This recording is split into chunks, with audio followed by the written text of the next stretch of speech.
Hi, my name is Dipen. Welcome to my channel FitNaturally.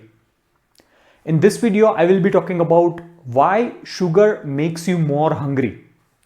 Yes, so some of you might be thinking that if I eat something, I should feel less hungry and it should subside my hunger. But in fact, with the sugar, the case is slightly different. Let me run you through that. So before we jump into why sugar makes you hungry, let's understand that there are three types of sugar that are there. One is monosaccharides, disaccharides, and the polysaccharides. Depending on, like, mono has one bond between the two carbon molecules. In the di there are two bonds, and the poly there is a chain of bonds. Now all these different types of sugar that we consume, so there are various types of sugar like glucose, fructose, sucrose, dextrose, even lactose, which is the milk sugar, and sometimes the cellulose as well. So all of these different types of sugar, when we consume, they are first broken down into the smallest molecule, that is the glucose, which is monosaccharides. Now this monosaccharide further reaches to each and every cell and energizes every cell. Now before this happens, what would happen is there should be some mechanism that will bring this glucose to each and every cell, right? So for that we have a very good hormone called insulin. Whenever we start eating, specifically whenever there is a sugar that we eat, there is a rise in the insulin level in the body. So what this insulin further does is, basically, for each and every cell there is a lock. We can call it as a insulin receptor.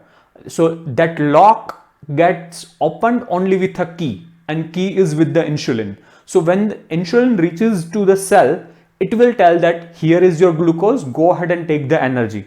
All right. So insulin is the hormone which is responsible for making the glucose supplied to each and every cell that we have in our body. So it's a good mechanism that we have.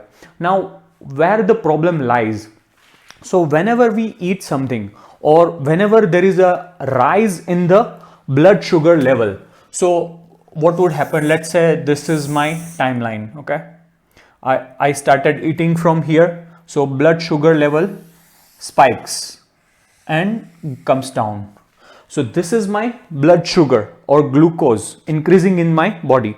It generally, this timeline is approximately 45 minutes to 90 minutes. That's when the sugar is at the peak level. But what would happen is, as soon as I start eating probably just anything, the insulin is secreted in the body. So insulin level also rises. Now this insulin level is higher. If you see, there is a difference over here. Now what this particular thing does is, whenever there is a gap, it will tell our brain that this is a good thing, go ahead and eat more. Now why it is a good thing? Because if you think of earlier days when the fruits were for a limited time, even there was no civilization, so people were not growing even fruits or any grains or that type of thing. So at that time the body needs energy, and if there is a season, there are good fruits available, so you should go ahead and eat as much as possible, because tomorrow they might not be there, right? So because of that reason, there is a specific mechanism in our body. So whenever there is a difference between insulin and the glucose level, it further passes on the message to our body. So here you can see that there is a difference. There is a difference between the blood sugar level and the insulin. So this deficit further makes us hungry, so that we can have multiple spikes of the glucose, because when the glucose is higher, this difference is lower and we feel less hungry.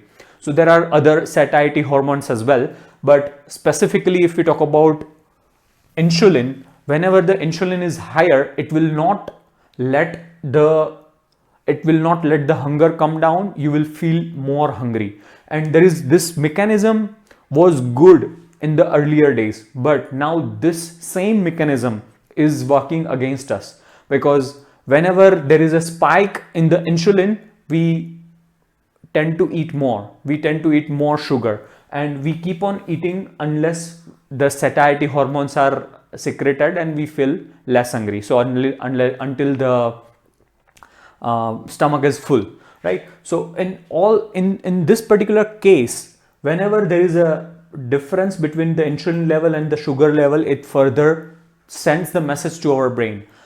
Now what would happen? Now this is a sudden spike. So there are different types of sugar and they have different glycemic index. Glycemic index is nothing but the rate at which it gets added to the bloodstream, the rate at which it gets converted into glucose. That is called the glycemic index. Now if the glycemic index is high, that means it will get converted into the glucose very rapidly and will fall down immediately. Now there are a few other types of sugar, like the fructose, the sugar in fruit, and there are few other. So it does not increase the sugar level rapidly, but it still increase the sugar. So the rate at which it gets converted into glucose is slower. If you see, there is a spike over here. Over here it is a curve. So in this particular case, you will feel not that much hungry compared to any raw sugar.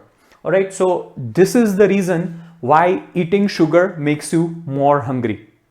And one more thing that I want to add here is, let's say there are so many alternatives that we have. So saccharine and zero calorie cola that we have, 0 calorie soda and all that stuff.